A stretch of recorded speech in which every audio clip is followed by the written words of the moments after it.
Good afternoon. Thank you for joining us for today's webinar, What is Life After Coronavirus?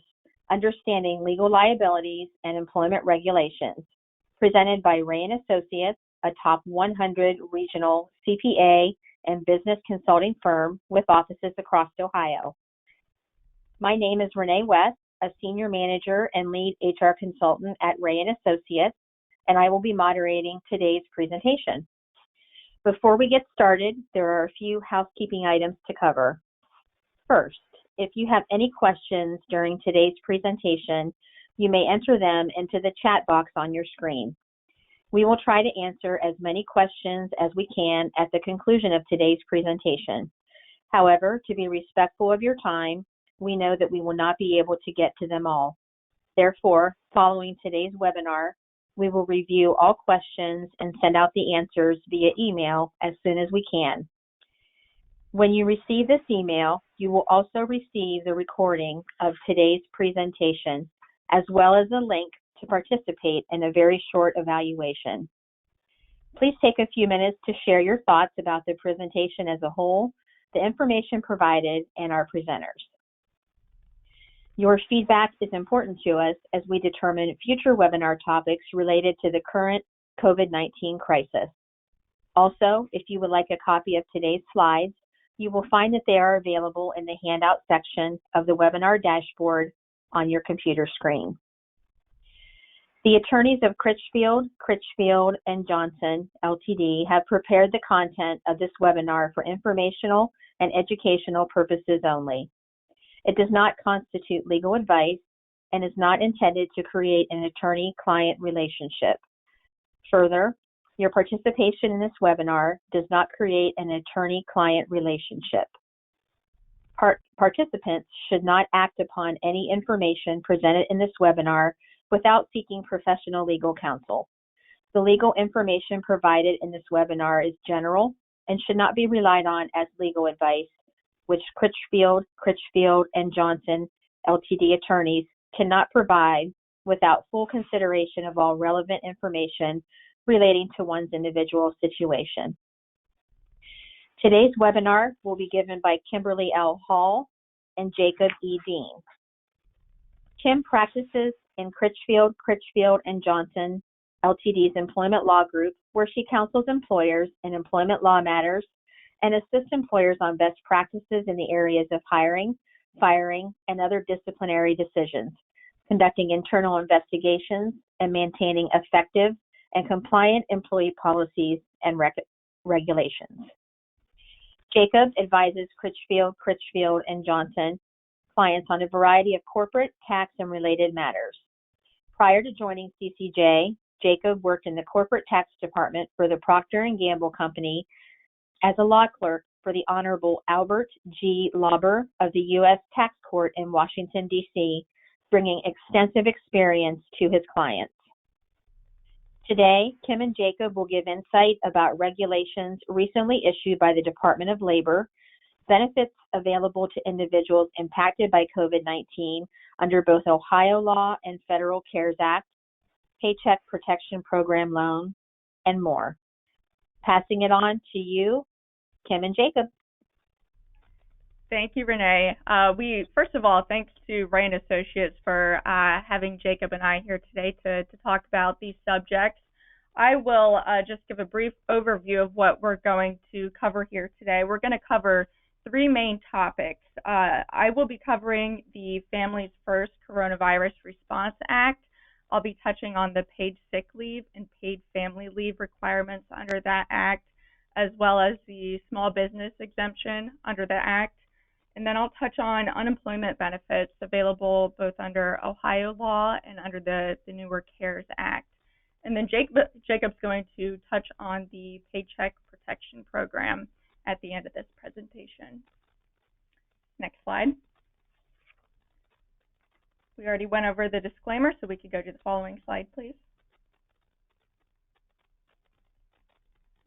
So the Families First Coronavirus Response Act, I'm sure everybody is at least somewhat familiar with this law, so I'm going to try not to go into a lot of details of what people already know. I want to focus mainly on some of the newer regulations that the Department of Labor came out with. But just by way of background, some of the basics of this law.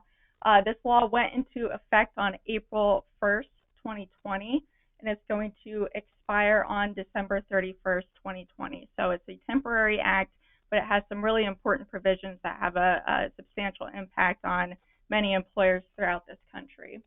As to who it applies to, the act applies to all private employers with fewer than 500 employees, and that includes both full-time and part-time employees, as long as temporary employees and other employees you have on your payroll, but it doesn't include independent contractors.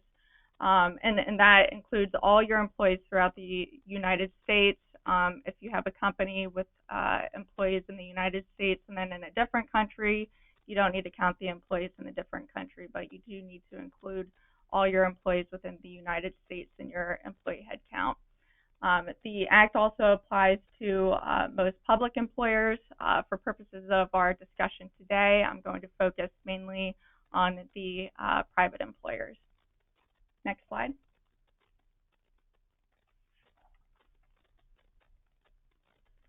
So under the Act, employers are required to give notice to employees of their rights under that law, and employers needed to have done that as of April 1st. So if you're an employer with fewer than 500 employees and you don't have the Department of Labor's poster posted up in your workplace, or if you didn't mail it out to your employees who may be teleworking, you need to make sure you go ahead and take care of that. And the Department of Labor has its standard poster available on that website link provided there. So if you don't have a copy of that poster, it is readily available online, and you'll want to post that up alongside the other employment law posters you have in your workplace. Or if you have employees who are teleworking, you can email that over to them as well. Next slide. So like I mentioned earlier, I know that we, for the most part, are all pretty familiar with the general outlines of what the Family First Coronavirus Response Act is. I'm going to try not to reiterate what has been touched on already by a lot of other law firms and presenters. So I'm going to try and focus on what's required under the Act, and then some additional details we've learned from the new Department of Labor regulations that were issued on April 1st, 2020. And in those regulations, there isn't anything substantially different than what we already knew under the Department of Labor's guidance that had been posted on their website. But the regulations do provide some important detail on the Family First Coronavirus Response Act. Some key details that the regulations do provide. Details on the qualifying reasons for the paid leave under the Act, details on the small business exemption and how a company can qualify for that exemption, and then details on the record-keeping requirements for employers. So the Department of Labor regulations that were issued on April 1st provide details on that, as well as IRS guidance that was provided at the beginning of April too. It gives us details on what records employers are required to maintain in order to get the tax credit under the Act for the paid leave that they give to employees. Next slide.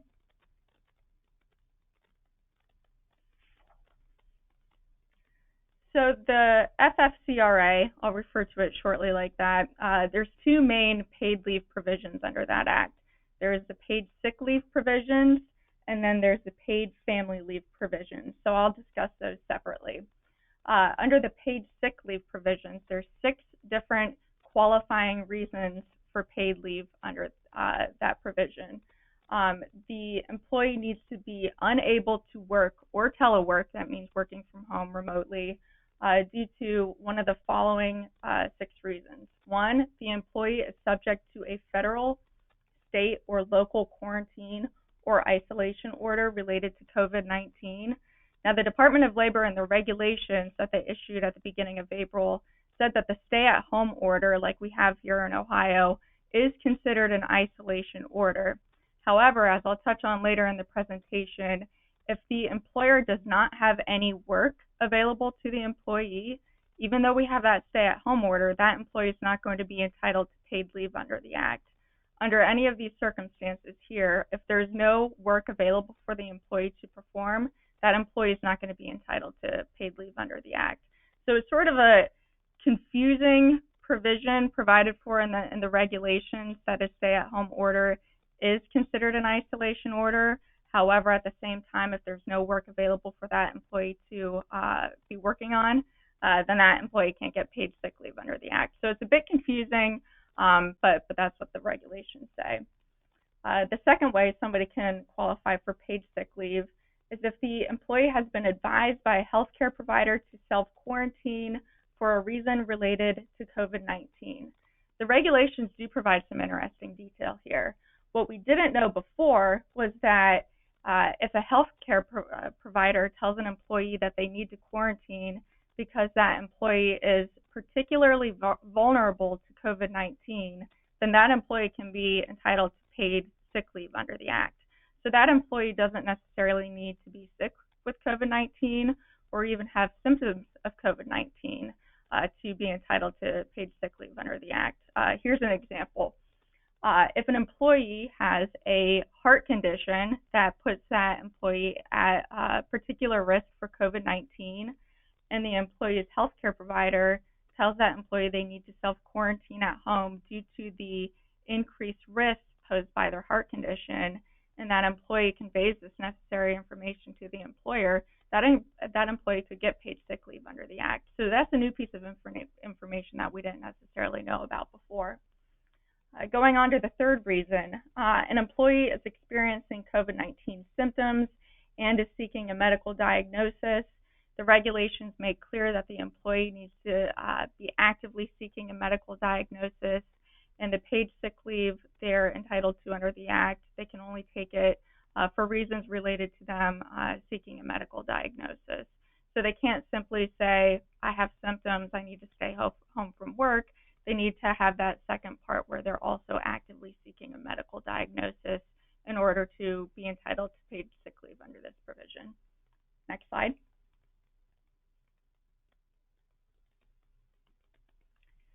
So the fourth way an employee can get paid sick leave is if they're caring for an individual under points 1 and points 2, and that's if they're caring for an individual who's subject to a quarantine or isolation order, or if they're caring for somebody who's been advised by a healthcare provider to self-quarantine for a reason related to COVID-19.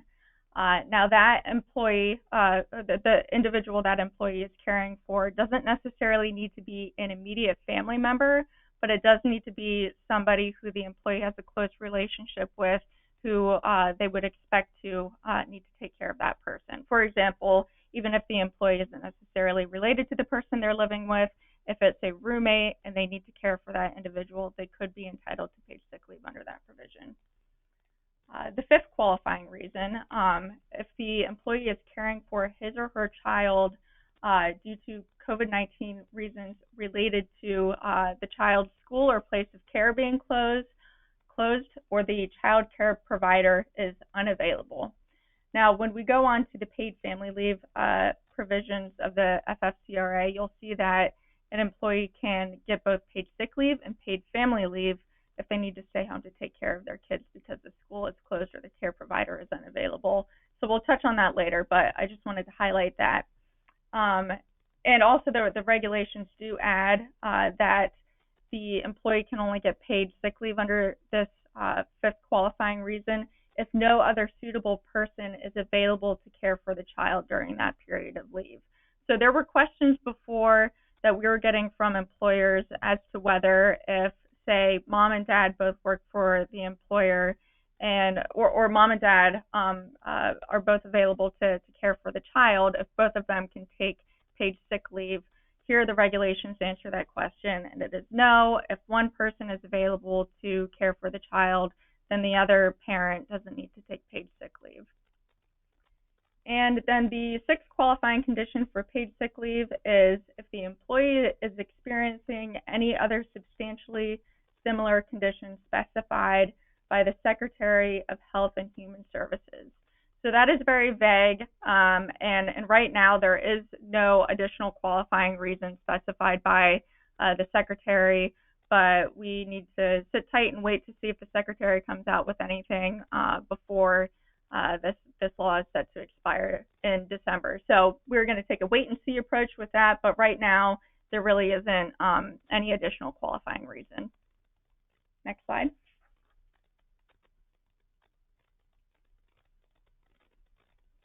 So we discussed the paid sick leave provisions under the FFCRA. Now the other prong of the FFCRA is the paid family leave provisions. So an employee can be entitled to paid family leave under the FFCRA if the employee is unable to work or telework, work from home, because the employee is caring for his or her son or daughter under circumstances where, due to COVID-19 related reasons, the child's school or place of care is closed, or the child care provider is unavailable. Now, going back to the paid sick leave provisions under the FFCRA, we saw that point number 5, the qualifying reason under point number 5 is the same as this qualifying reason for paid family leave, so just keep that in mind. And again, the regulations add that the individual can only take paid family leave for this reason if no other suitable person is available to care for the child who's at home.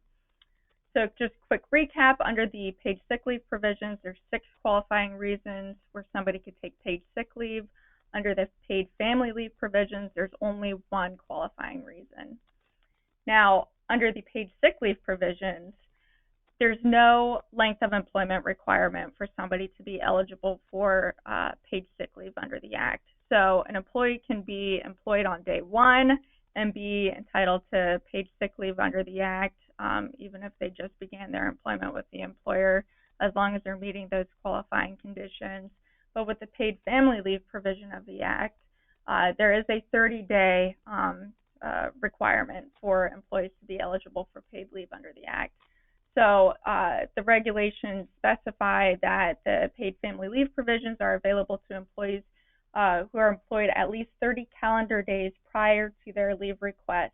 Now, importantly, this does include employees who were laid off or otherwise terminated after March 1st, 2020, like if a company was affected by a shutdown order, but had worked for the employer for at least 30 days of the prior 60 calendar days, but were subsequently rehired or otherwise reemployed by that same employer. So if an employee lost their job due to a shutdown order, but is later rehired from their employer and subsequently is eligible for paid sick leave or paid family leave, assuming they can meet the qualifying condition criteria, the fact that they were briefly laid off doesn't necessarily disqualify them from paid leave under the Act. Next slide.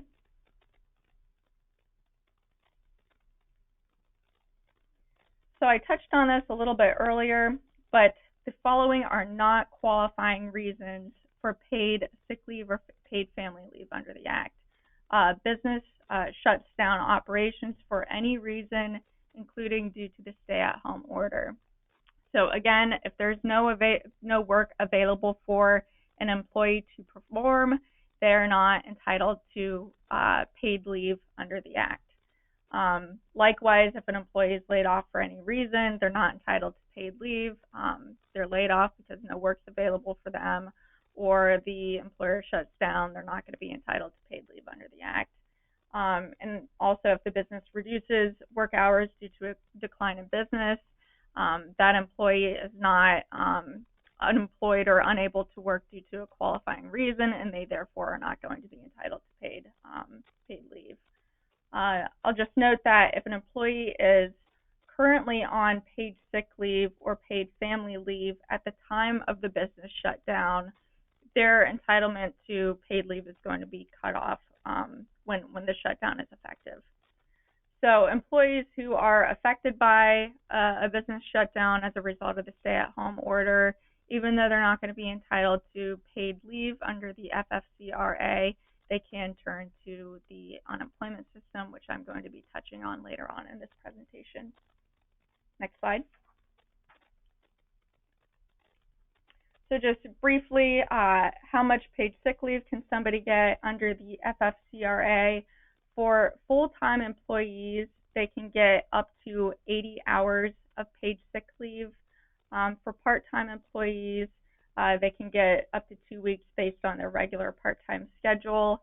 And once an employee exhausts their total entitlement to paid leave, they can't be entitled to any additional paid leave under the Act. So if an employee this week and next week takes paid sick leave because they're sick with COVID-19 symptoms and are seeking a medical diagnosis, then later on in this year before December 31st, that employee needs to stay home to care for a spouse who's subject to an isolation order.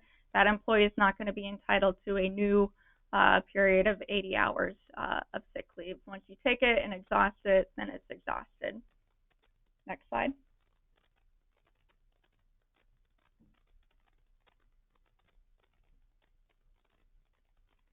So how much do employers have to pay their employees for paid sick leave?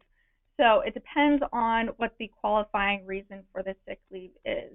An employee gets 100% of their regular rate of pay, but capped at $511 a day for the following reasons.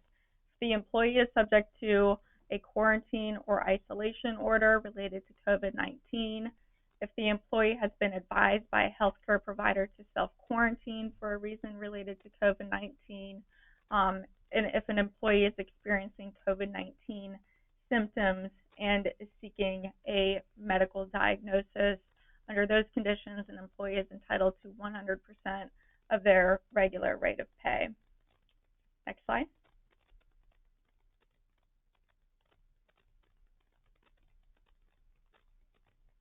Now, if an employee is taking paid sick leave for these following reasons, then they're only entitled to 2/3 of their regular rate of pay, which is capped at $200 a day.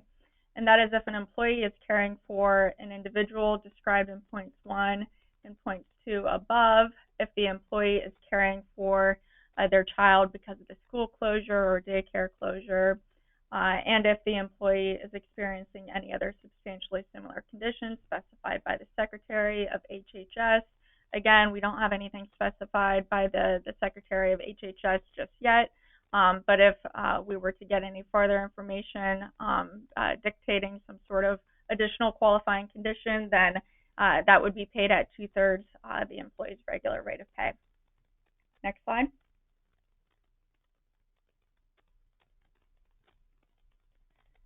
So we talked about the paid sick leave provisions.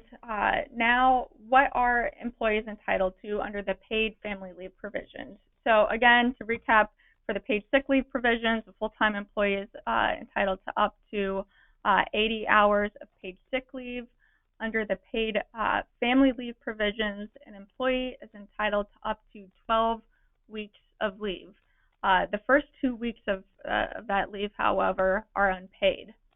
And remember, there's only one qualifying reason for the paid family leave provisions, and that is if somebody needs to stay home to take care of a child because of the school or daycare closures.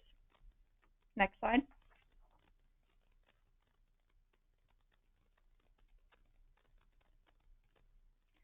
And similar to some of the qualifying conditions for paid sick leave, the paid family leave here is going to be paid at 2/3 of that employee's regular rate of pay. However, as I mentioned before, the first 2 weeks of that leave are unpaid. And there's a maximum, there's a cap of $200 per day and also $12,000 over 12 weeks for sick pay and FMLA combined. So the paid sick leave provisions of the FFCRA and the paid family leave provisions of the FFCRA sort of work together with respect to employees who need to take time off to care for a child because of the school closings or because the care provider is closed. So if somebody needs to stay home to take care of their kids because of those closings, then they can take the 80 hours of the paid sick leave and run that concurrently with the paid family leave. So they're essentially able to fill in the gap and get paid at 2/3 their regular rate of pay for the entire 12-week period of leave. So that's how the paid sick leave provisions and the paid family leave provisions work together with respect to that one qualifying reason of employees needing to stay home to take care of their kids because the schools are closed. Next slide.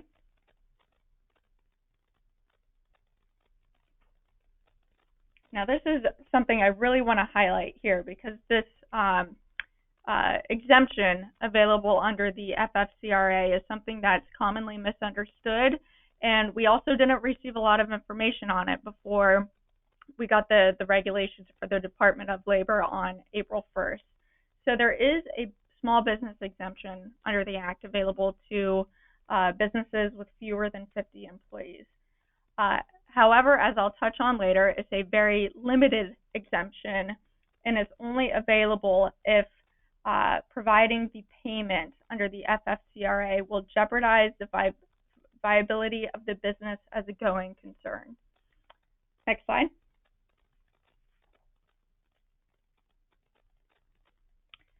Now, importantly, this exemption applies to only one of the 6 qualifying reasons under the FFCRA, and that is leave relating to the need to stay home to take care of kids whose school or child care has closed.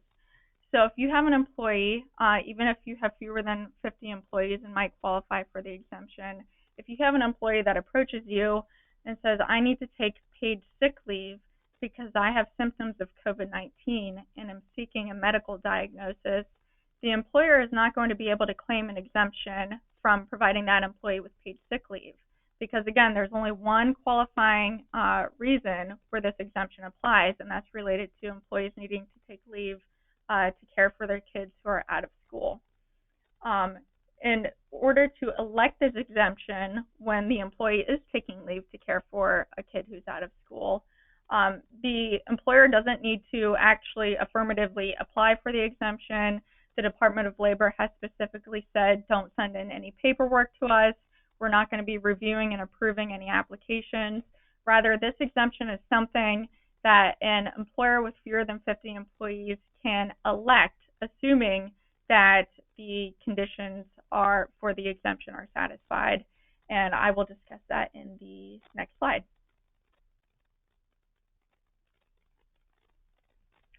So in order to claim the small business exemption, so you can exempt yourself from providing paid leave to employees who need to stay home to take care of kids, you must have an authorized officer of the company determine the following. First, that providing the leave will result in expenses exceeding revenues and will cause the business to cease operating at a minimal capacity, or the absence of the employee requesting the leave would substantially risk the financial health or operational capabilities of the company, business, or responsibilities, or there are not sufficient workers available to perform the labor or services needed for the small business to operate at a minimal capacity. So you don't need to meet all 3 of those criteria. You only need to meet 1. However, company representative needs to make that determination. It needs to be documented in your records, and you should retain that records in the company's files for at least 4 years. Next slide. So if you provide paid leave to employees who are eligible for the paid leave under the FFCRA, you are able to get tax credits to recover the payments, and the process for doing so is set forth on this slide. I'll move on to the next slide.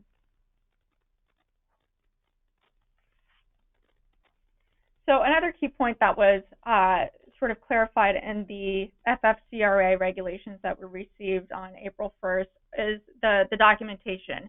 What documentation can we require employees to give us, and what documentation do we need to have on file in order to get these tax credits?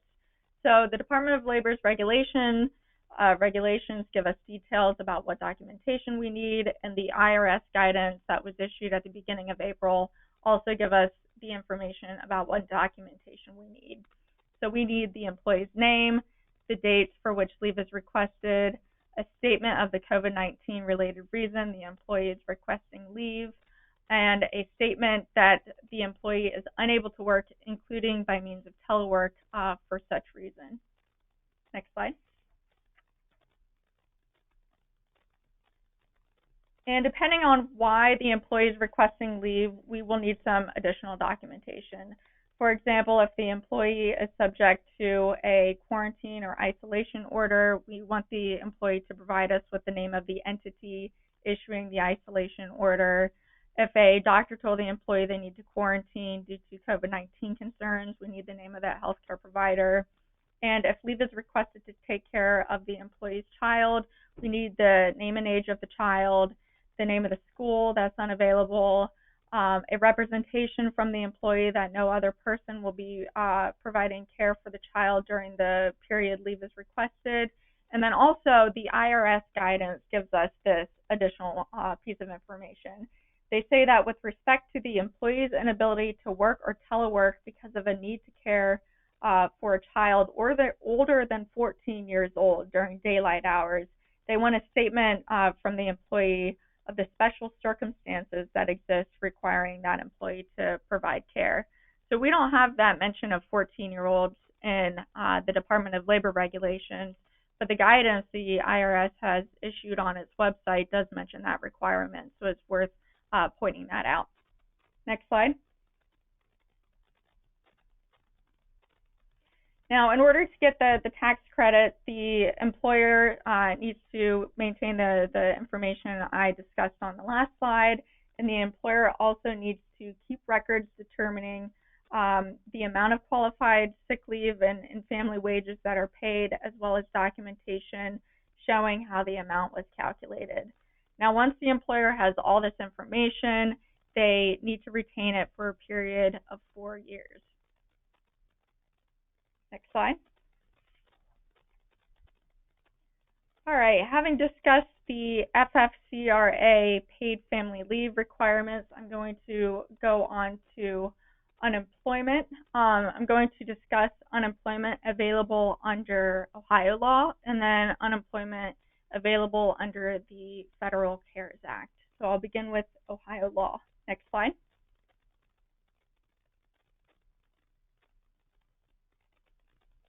So once the COVID-19 situation broke out, we received an executive order by Governor DeWine, which expanded flexibility for who gets to be eligible for unemployment benefits in Ohio. Next slide. I'm going to run through a few of the reasons somebody can be entitled to unemployment benefits in light of the COVID-19 situation under Ohio law only. Unemployment benefits vary from state to state, so because I am licensed in Ohio, I'm going to be discussing the Ohio benefits and the Ohio laws. So a person who is under quarantine or isolation, they could be eligible for unemployment benefits if they have been requested by a medical professional, a local health authority, or their employer to be isolated or quarantined as a result of COVID-19, even if they aren't actually diagnosed with COVID-19.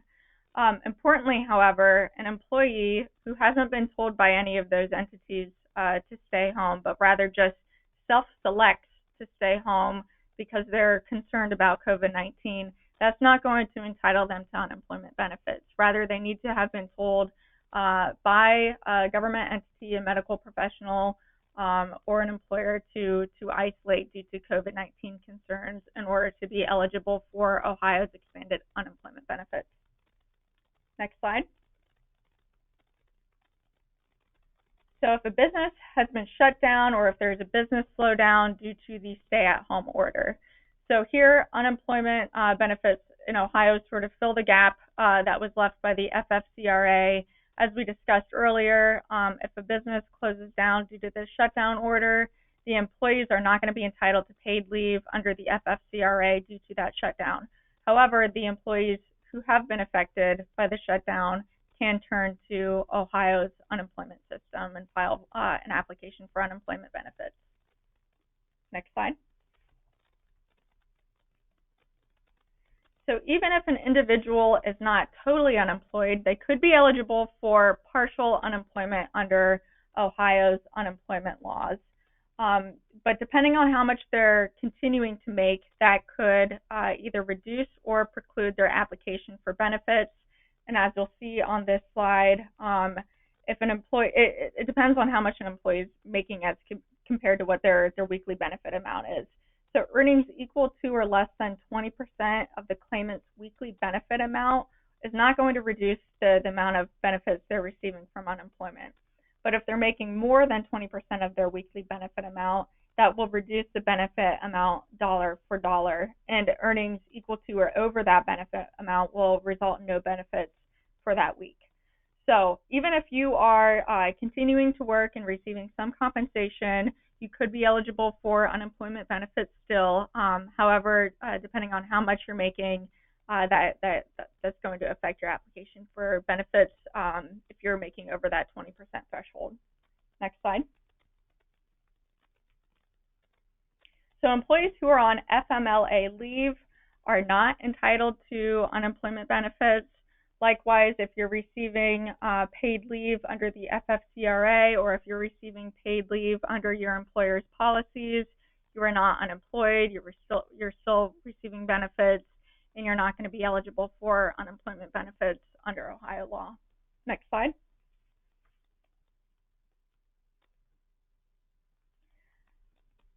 Part-time employees, they can be entitled to unemployment benefits.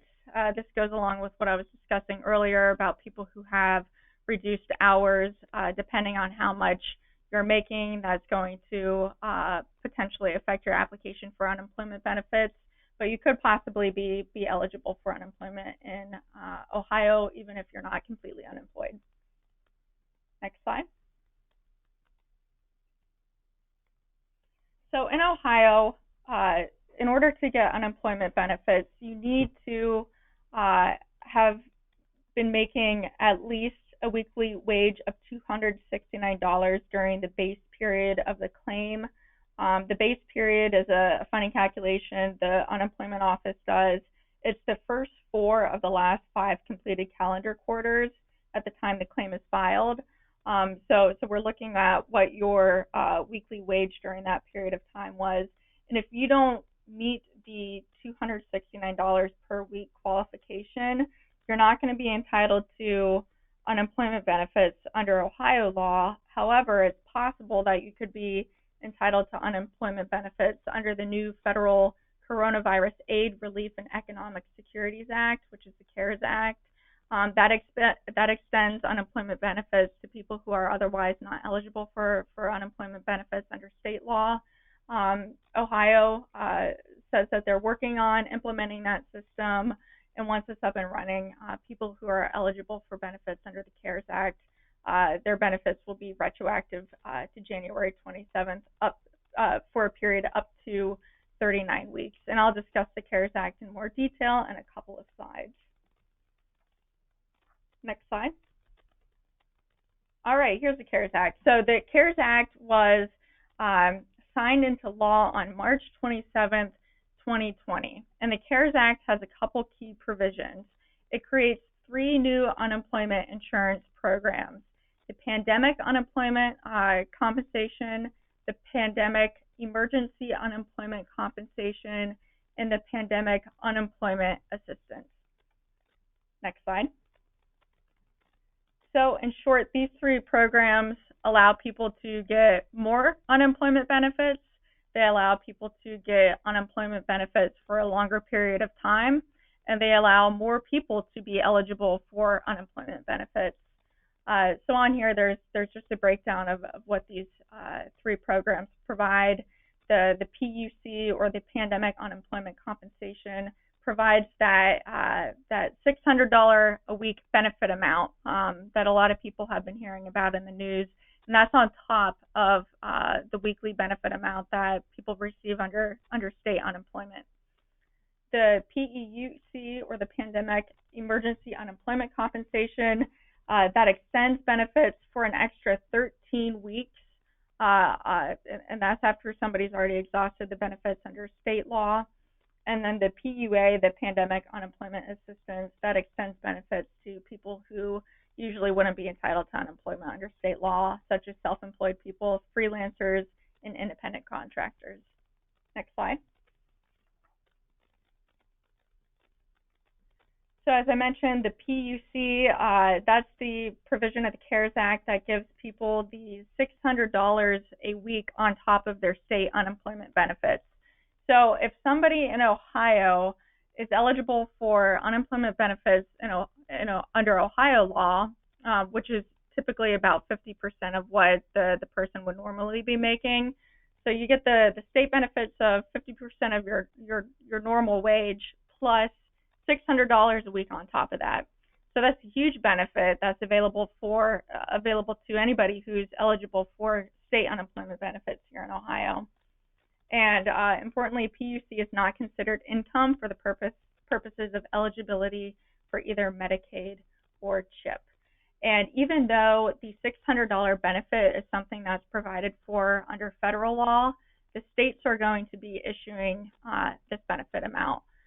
So it's going to be a weekly benefit amount that is going to be coming from Ohio. If you're applying for unemployment in Ohio, that might be a separate payment aside from the weekly amount you're receiving through your normal unemployment benefits, or it could be combined. However, it is required to be a weekly benefit amount. As I mentioned earlier, Ohio is still working on operationalizing its system. So even if somebody could be eligible for the $600 weekly benefit amount, it appears as of today, Ohio doesn't have the system up and running. So if they're not able to pay out the $600 immediately, once they do get the system up and running, they're going to make the benefits retroactive to when somebody first became eligible for that $600 benefit. Next slide. So the PEUC, that extends unemployment benefits. So in Ohio, unemployment benefits can run up to 26 weeks. But under the CARES Act, that federal law tacks on an additional 13 weeks. So somebody in Ohio could receive up to 39 weeks of unemployment compensation in total. Next slide.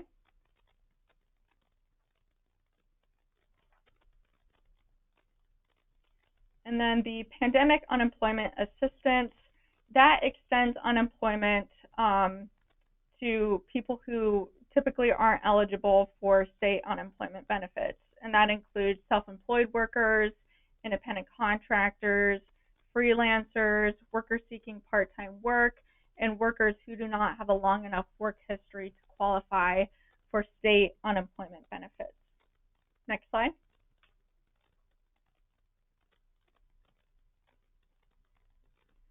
And in order to be eligible for this PUA program, the applicants need to provide a self-certification that they are partially or fully unemployed or are unable and unavailable to work because of one of the following circumstances, which are listed here on that slide. And all of those circumstances are related to COVID-19. So if you're an independent contractor and you're unable to carry on your business as you normally had before the pandemic happened, and that shutdown in your business is due to one of these COVID-19 related reasons, then you could potentially be eligible for the PUA program. And again, Ohio's working on operationalizing this program. So once it's up and running, people can apply through Ohio's unemployment office, and if they're eligible for benefits, those benefits will be retroactive back to the date the person was eligible. So that's my discussion of the FFCRA and unemployment under Ohio and the CARES Act. I will pass it on to Jacob to discuss the Paycheck Protection Program. Okay, thanks, Kim. I'm sure most of you have heard of the Paycheck Protection Program and or have been inundated with information about it. I was a little bit hesitant to take on this topic just because of the pace of change and the amount of information that's been out there. But this is a really important part of the CARES Act. I rounded up, it was actually $349 billion in initial funding. And true to form and my fear, while initially it was estimated to run out by as early as Friday, it was confirmed this morning that the funds have run out for this program. So the initial appropriations have run dry. And just to show kind of the pace of change in this area while we've been sitting here, President Trump tweeted that, quote, Democrats are blocking additional funding for the popular Paycheck Protection Program. They are killing American small business. Stop playing political, Dems. Support refilling PPP now. It is out of funds. So that was a tweet from about a half hour ago. So that final bullet point there about additional funding being considered, when I wrote that, it was, something that was coming. And as that kind of tweet in the news indicates, this is now a real live issue as to when and whether this will get replenished. I imagine it will in some form, but we'll know when we know. So next slide. So the current status, and again, this has changed a little bit just in the last few hours, but before that time, I know a few people who have the money in the bank from a PPP loan application, a lot that have been approved and are waiting funding, some that have submitted and are waiting approval.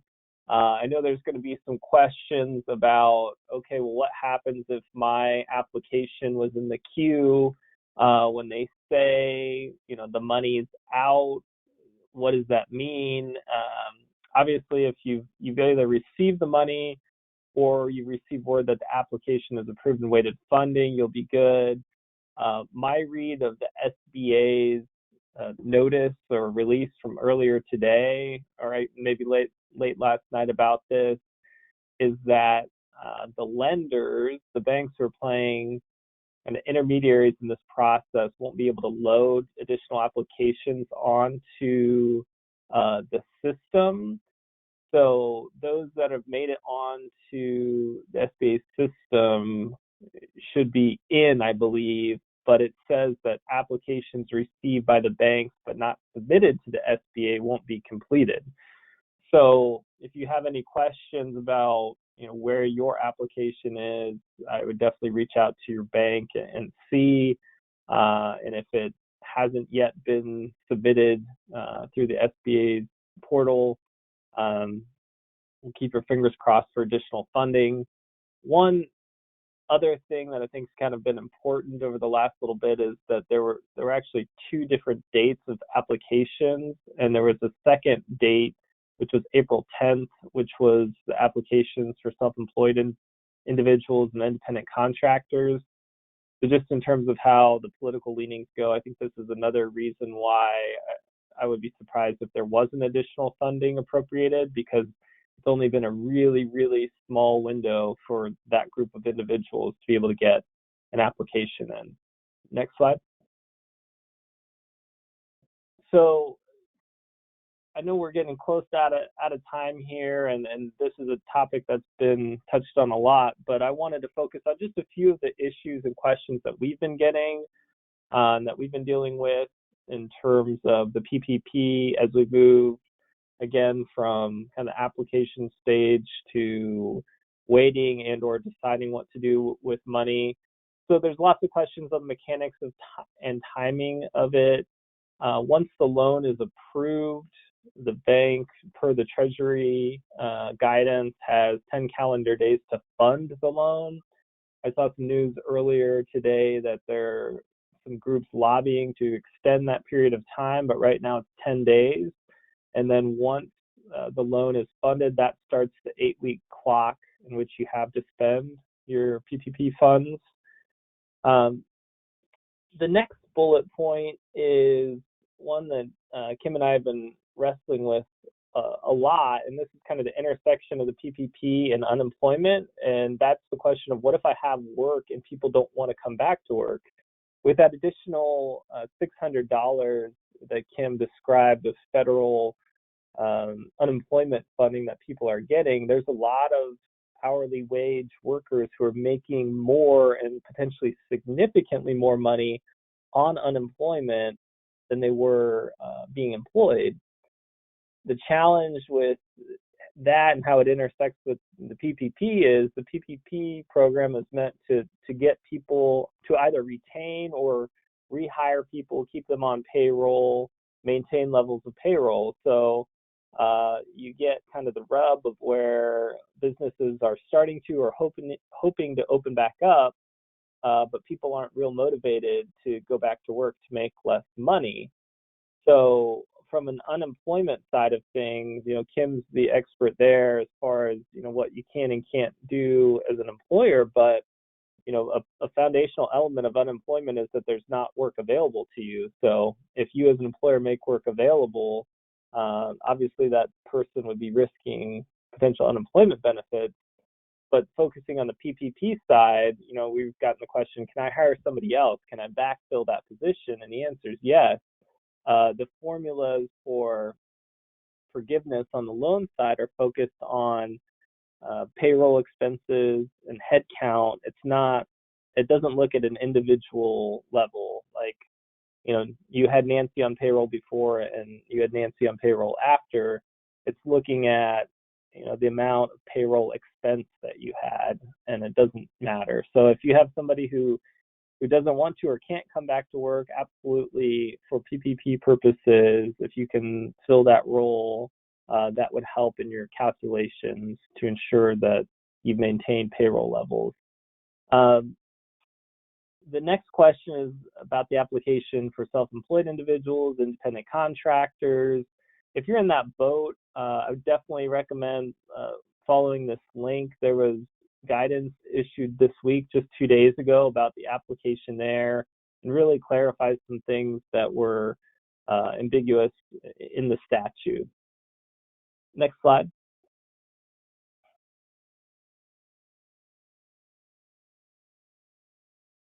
Again, this next question maybe is a little less relevant now that we're at least on hold from new applications about submitting another one, but may become relevant again if additional funding is appropriated. So the question is, I'm working with a bank, I've submitted an application, they're being slow, can I go somewhere else? The actual statute, the CARES Act, says that you have to certify that you don't have an application pending somewhere else for the same dollars. So if you broach the subject with a bank but hadn't yet submitted an application, you could go elsewhere. But once you submit and then are waiting, you couldn't submit another application. The question is, and we don't have any guidance on this because, like I said, this just happened today, is what's going to happen with all those people who had applications in with the bank that hadn't yet been input into the SBA system. So that's to be determined, but from a general standpoint, you can't submit more than one application. So another question we've gotten is whether or not you need a separate bank account when you get your PPP funds. I think that's the best practice, not required, but we and a lot of other people have recommended that just from a compliance standpoint to help keep funds separate. A lot of questions about other credits and how this PPP loan forgiveness program interacts with other benefits. So Kim talked extensively about the FFCRA and the credits available there. So you can take a PPP loan and pay employees and receive the credits under the FFCRA, but there's no double dipping. So if you receive government dollars refunding you for payments made under that and receive a credit, you can't then count that as eligible wages for the PPP loan side of things. And another element of CARES that we haven't gotten into is an employee retention tax credit, which is a payroll tax credit that employers, regardless of size, can utilize.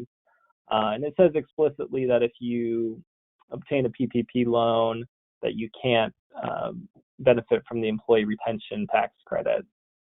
And then the last point here, again, just questions that we've gotten a lot of over the last couple of weeks is about eligibility. Again, some confusion with who and how with independent contractors and partnerships and various entity structures, certain types of nonprofit organizations, etc. That's a little less relevant now that this should be updated to say the funding has run out. But again, if there's additional funding appropriated, this will obviously become relevant again. But there's size restrictions, there's affiliation rules, there's certain types of entities that can qualify and certain types of entities that can't. So not the biggest live issue right now, but may circle back if we get additional funding. So that is a brief overview of some of the PPP issues we have been dealing with. And I know we just have a few minutes, but hopefully we can at least take a couple questions. Thank you both, Kim and Jacob. We appreciate all your information. And yes, we have received a large number of questions and definitely want to address a few of them here while we have everyone on the line.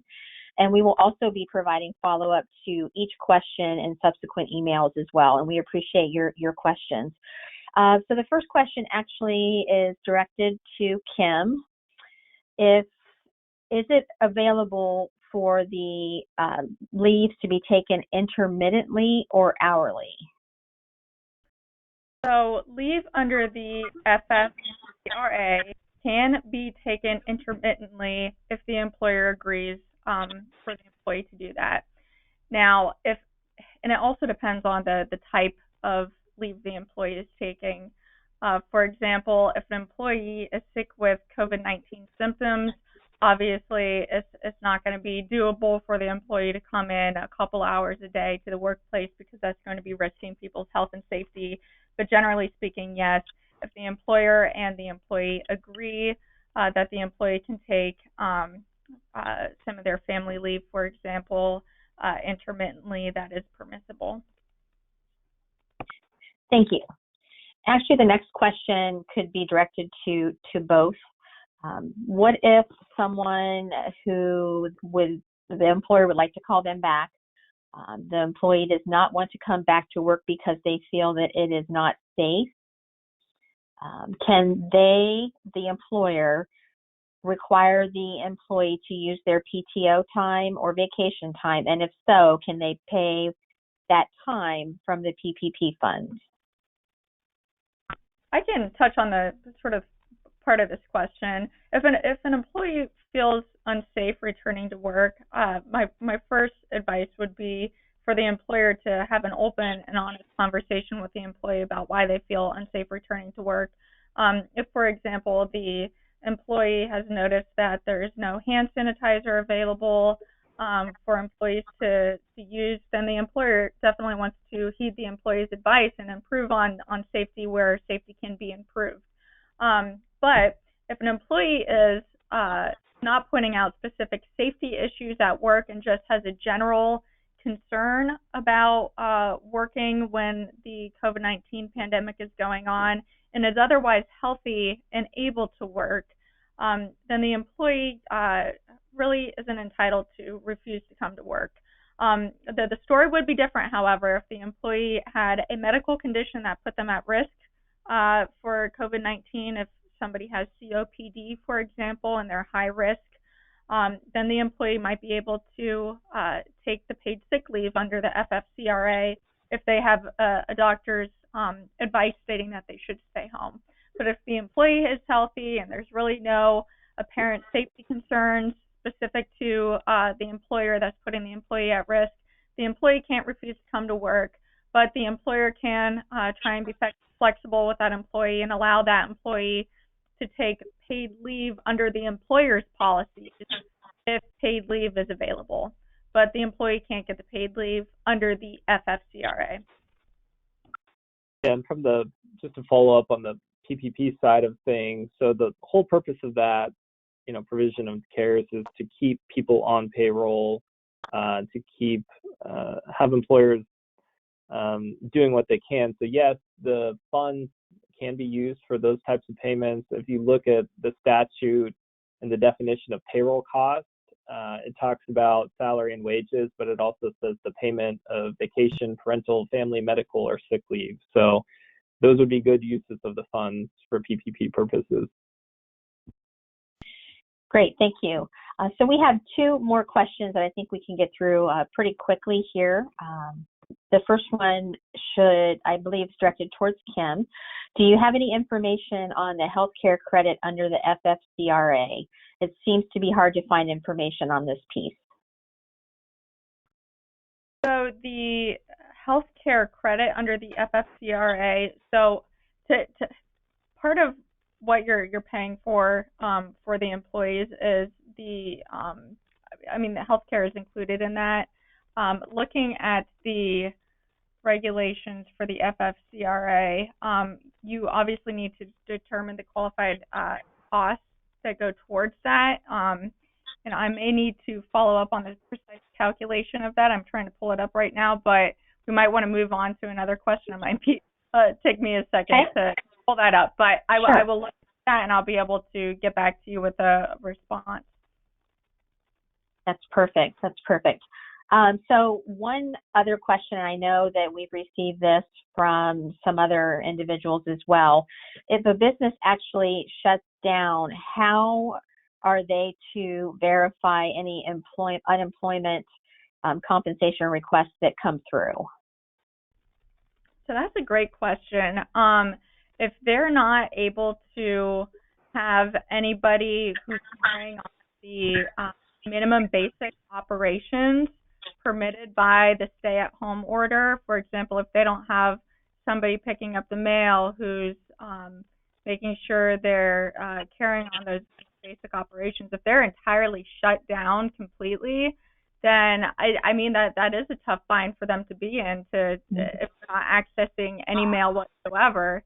Hopefully they're able to continue to receive critical mail as it comes through, but if they're completely shut down, then that's going to be a tough situation for them to deal with. I would just encourage them to be able to access their mail as soon as possible and to have somebody responsible for completing those applications at the earliest opportunity.